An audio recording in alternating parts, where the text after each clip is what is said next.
Esta viagem começa no norte da Itália, em Verona, a cidade onde se passa Romeu e Julieta, e depois segue a leste, passando por vinhedos e castelos, até chegar à joia cultural de Pádua. Depois, continua a leste, atravessando o Canal de Brenta e a Lagoa de Veneza, até a cidade homônima, uma das mais famosas do mundo e com mais de 1.500 anos de história. No norte de Veneza está o contraforte sul dos Alpes e uma série de vilas históricas perto de Asolo. A jornada termina em Vicenza, o lar de um dos grandes arquitetos renascentistas tardios, cujas construções na cidade influenciam o mundo todo há séculos.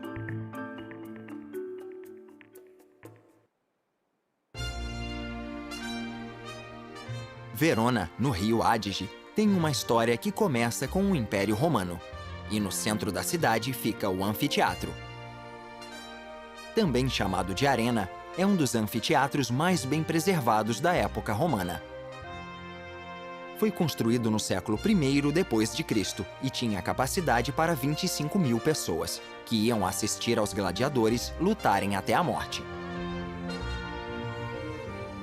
A arena está tão bem cuidada porque no século XVI o povo de Verona percebeu sua importância e decidiu restaurar e preservar o edifício.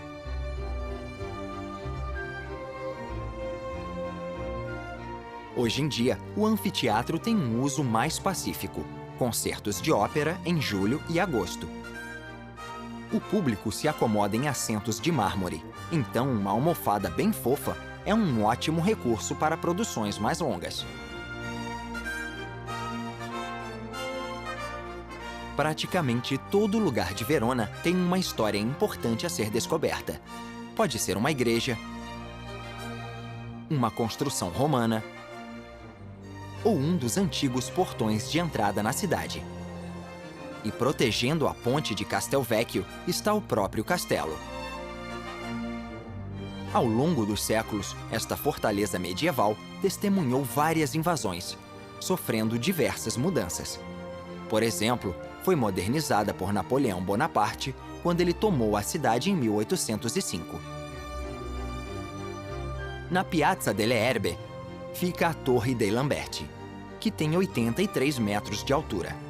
A construção começou em 1172 e no topo encontram-se os sinos Rengo e Marangona, que datam do século XV e ainda ressoam pela cidade. A torre fica na esquina da prefeitura, com vista para um próspero mercado que vende todo tipo de mercadoria.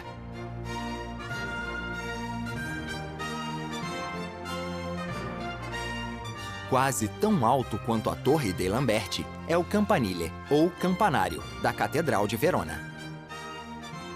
O trabalho começou no século XVI e só terminou 400 anos depois.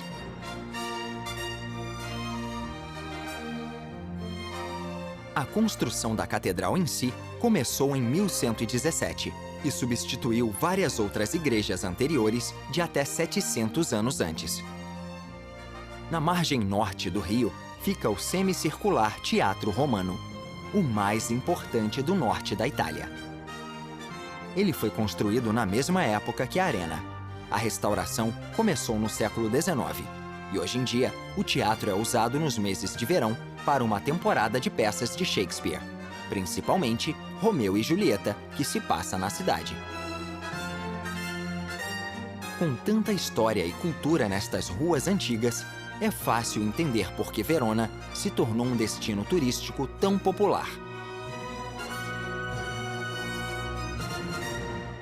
A oeste encontram-se uma paisagem de vinhedos e a comuna fortificada de Soave, que emprestou o nome para um vinho branco seco. O castelo do século XIV, rodeado de vinhedos, tem vista para a cidade fortificada na parte mais baixa da colina. Por perto fica Lonigo, com uma igreja e um campanário antigos. Uma linda e importante vila, uma das várias que esta viagem vai conhecer na região de Vêneto, tem vista para Lonigo.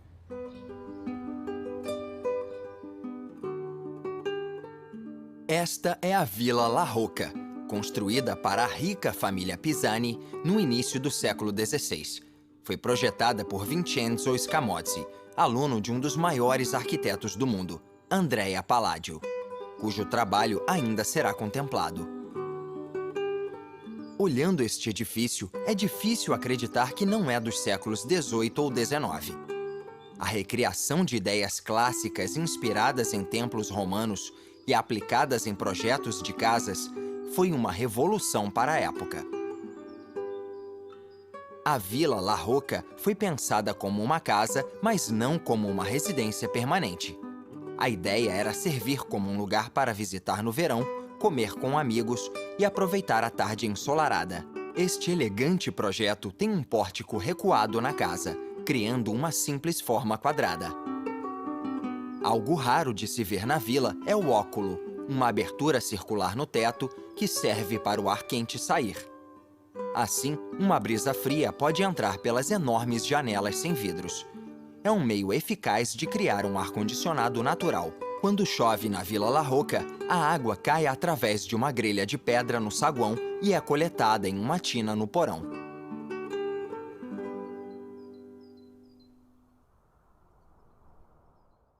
A 30 quilômetros a leste fica Pádua, a cidade mais antiga do norte da Itália e um dos grandes destinos culturais e artísticos da Europa. Trabalhos de alguns dos grandes artistas do Renascimento ainda podem ser encontrados em várias igrejas de Pádua, inclusive na catedral. A construção da Basílica de Santo Antônio de Pádua começou em 1232, um ano depois da morte do padroeiro da cidade. O edifício tem uma mistura de estilos devido a sucessivas reconstruções, mas a sensação que a cúpula passa é de uma arquitetura bizantina. Outro telhado surpreendente é o do Palazzo della Ragione, a prefeitura de Pádua, que supostamente tem o maior telhado sem suporte de colunas da Europa. O prédio inicial, que começou a ser construído em 1172, tinha 3 telhados. No século seguinte, o telhado único substituiu os anteriores e ainda permanece em uso 7 séculos depois. O Prato della Valle é uma das maiores praças da Itália. Construído no século XVIII, é um lugar que o povo de Pádua adora para se encontrar e passear. Saindo da cidade a leste, fica o Canal de Brenta, que liga Pádua ao mar.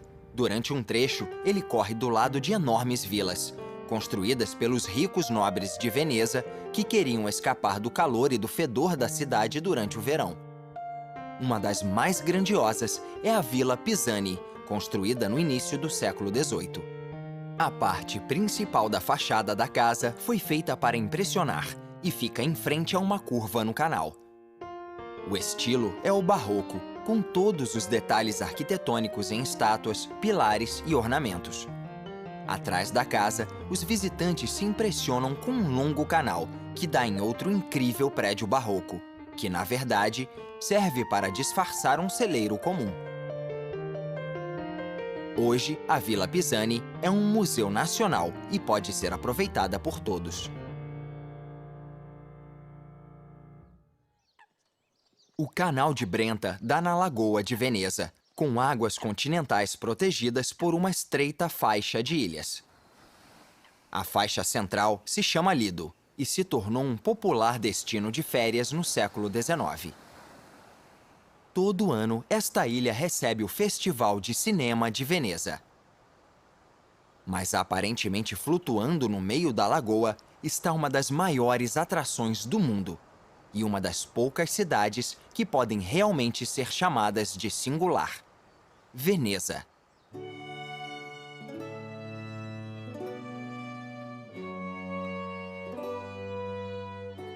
Um escritor russo do século XIX escreveu o seguinte quando visitou Veneza: construir uma cidade onde é impossível é loucura por si só, mas construir uma das mais elegantes e grandiosas cidades onde seria impossível é uma loucura genial.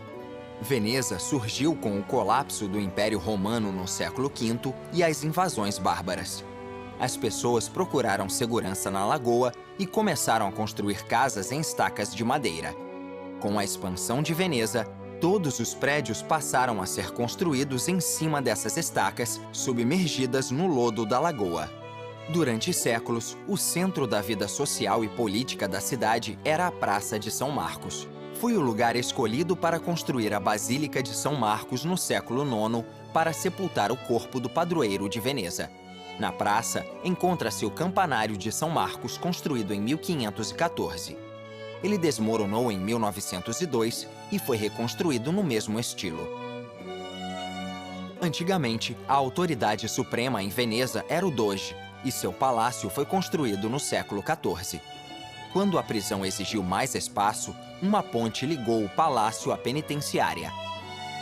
Ela se chamou Ponte dos Suspiros, porque reza a lenda que os prisioneiros suspiravam quando viam a bela cidade pela última vez. No verão, Veneza fica cheia de visitantes que vão se maravilhar com esta cidade extraordinária no mar.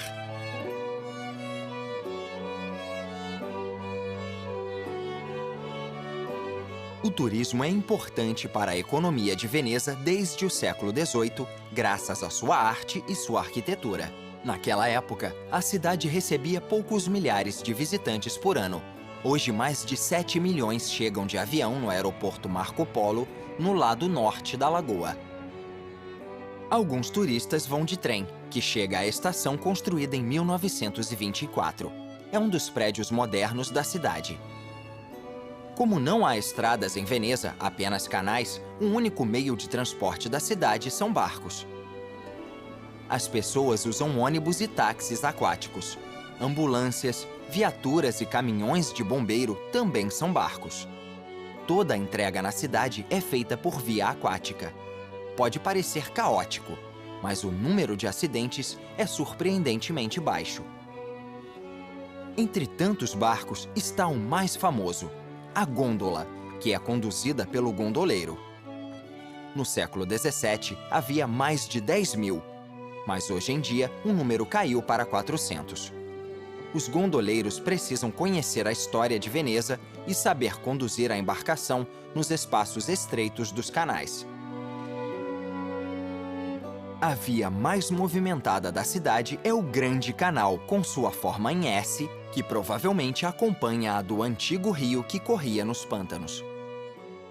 Nas margens do canal de 4 quilômetros, encontram-se mais de 170 prédios, a maioria construída entre os séculos XIII e XVIII. Grande parte desses palácios foram construídos para exibir a riqueza e o status do proprietário, porque cada um custava uma pequena fortuna. Até o século XIX, só a ponte de Rialto atravessava o Grande Canal. A ponte atual foi construída em 1591 e tem 2 fileiras de lojas. Foi previsto que ela desmoronaria, mas ela continua firme há 400 anos. Nos distritos principais de Veneza há mais de 100 igrejas, muitas das quais são obras-primas arquitetônicas.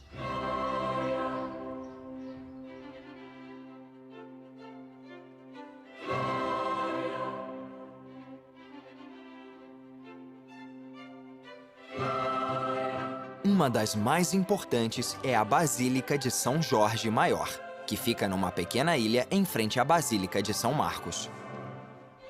Uma igreja está erguida nesse lugar desde o século X, mas em 1565, Andrea Palladio, um arquiteto que ainda vai figurar muito nesta viagem, substituiu o antigo edifício gótico por este projeto clássico incrível. A pedra fundamental foi colocada na presença do Papa.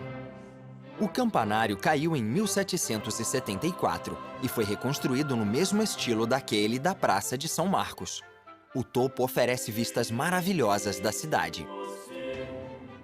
Veneza ficou cada vez mais rica e poderosa e passou a precisar de navios de guerra para proteger as embarcações de comércio, porque a prosperidade atraía inimigos. O arsenal de Veneza já existia no século XIII e talvez seja muito mais antigo.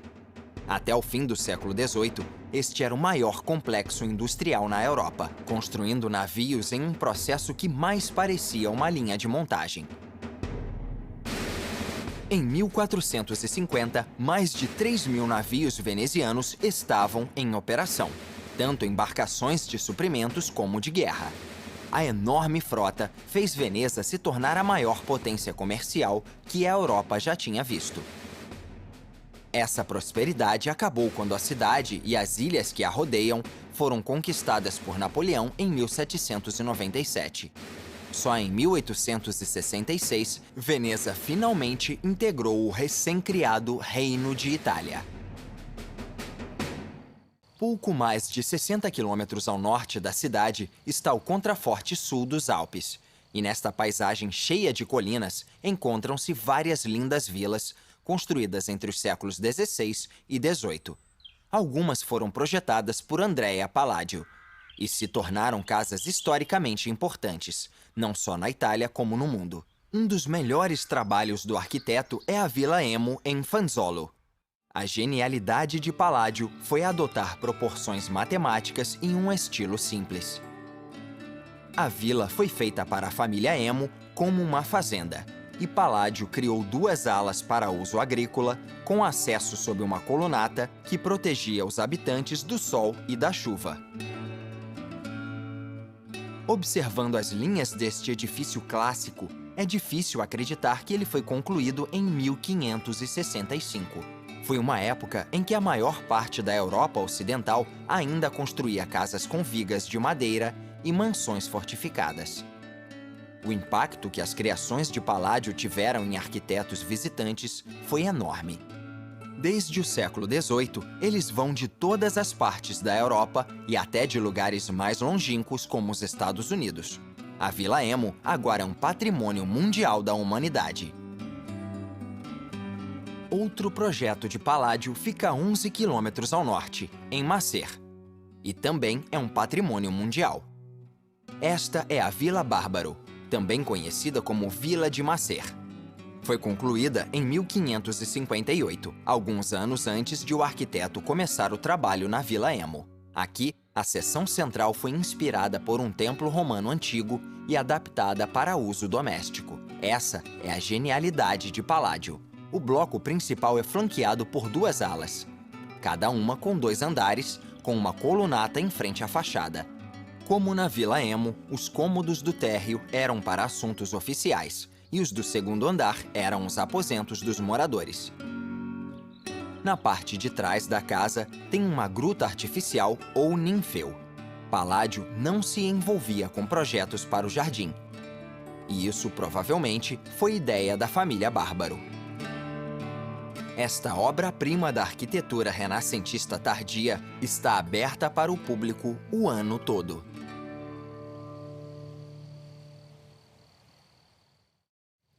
Um dos melhores escultores neoclássicos do século XIX foi Antonio Canova, que nasceu em Possagno, no contraforte dos Alpes.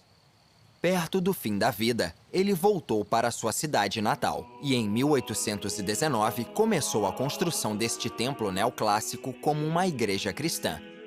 Sua inspiração veio do Panteão Romano, que começou como um templo pagão e se tornou uma igreja cristã. O pórtico foi baseado no Partenon, na Acrópole em Atenas. Dessa forma, Canova exaltava 3 grandes categorias: as artes cristã, romana e grega. Ele não imaginava que sua criação viria a se tornar seu próprio mausoléu. Canova morreu em 1822 e seu corpo foi enterrado dentro da escultura. O trabalho neste incrível templo neogótico continuou, e ele ficou pronto em 1830.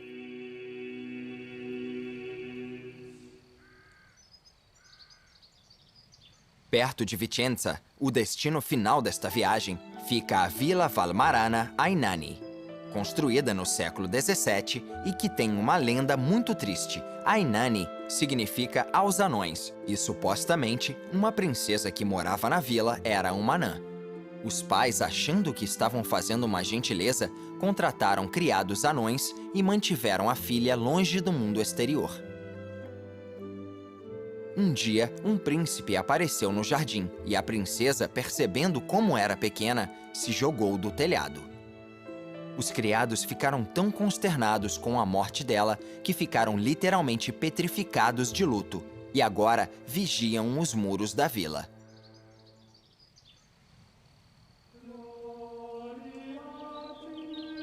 Perto de Vicenza, também se encontra esta passarela incomum em direção a uma igreja no topo de uma colina, o Santuário della Madonna di Monte Iberico. Foi construído no século XVIII e sua escadaria mede 700 metros de comprimento e tem 150 arcos. Além de manter os fiéis secos, os arcos representavam um número de contas do rosário. Em um acordo bem moderno de marketing, os arcos foram patrocinados, e cada um tem o nome de um indivíduo ou organização. No topo da colina fica a Basílica de Santa Maria de Monte Iberico. Esta igreja do século XVIII substituiu sua antecessora, construída 300 anos antes. Diz-se que a Virgem Maria apareceu nesta colina em 1426 e prometeu que se o povo de Vicenza construísse uma igreja, ela os salvaria da peste. A construção ficou pronta em 3 meses.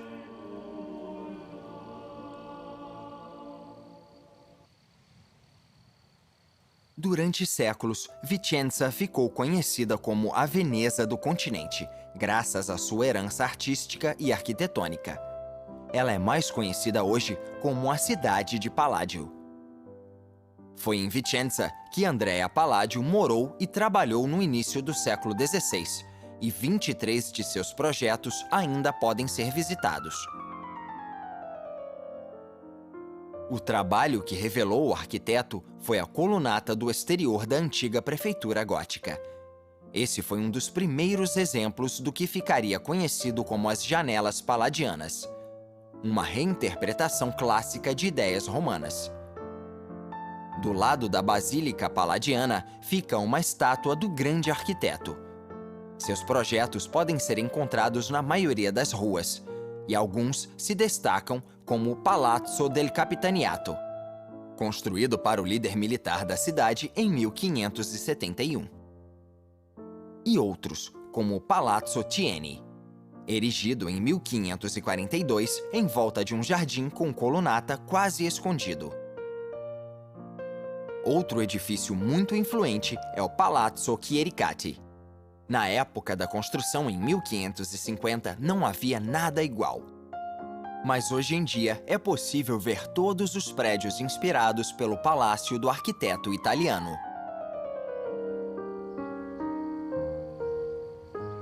Mas um dos trabalhos de Palladio é muito mais influente que todos os outros. De uma entrada modesta em uma pista tranquila, chega-se à Vila Almerico Capra, mais conhecida como Vila Rotonda.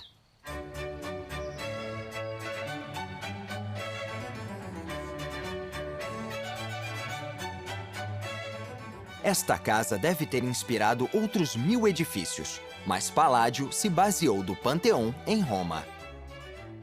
Ele adaptou o projeto para incluir 4 pórticos, porque, nas palavras dele, todos gostam de vistas lindas nos 4 lados. A casa é quadrada e tem um saguão central redondo aberto para os 4 lados. A construção começou em 1567, mas nem Palladio nem o dono, Paolo Almerico, viram a obra completa. Os dois morreram antes de ela acabar. Seu assistente de longa data, Vincenzo Scamozzi, supervisionou a construção da vila, incluindo a cúpula com um óculo, mas que agora uma cúpula colocada em outro século encobriu. A visão de Palladio de um passado clássico, adaptado para a vida doméstica, chegou à perfeição neste projeto. Ele passou a ser considerado um dos maiores arquitetos do mundo.